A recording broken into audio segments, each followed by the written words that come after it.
ડભોઈ તાલુકાના ઓરસંગ નદીમાંથી સફેદ રેતીના 2 નંબરી ભૂમાફિયાઓ દ્વારા કાળો કારોબાર।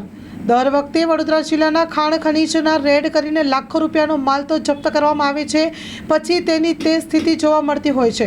ખાણ ખનીજના અધિકારીઓ ગયા પછી ફરી 2 નંબરિયા નદીના પટ્ટમાંથી 2 નંબર રેતીનું ખનન કરવા લાગે છે। ડભોઈના તાલુકાના કરણેટ ભીમપુરામાં 2 નંબર રેતીમાં ખાણ ખનીજ વિભાગનો દરોડો પડ્યો છે। 80 લાખનો મુદ્દામાલ કબજે કરવામાં આવ્યો છે।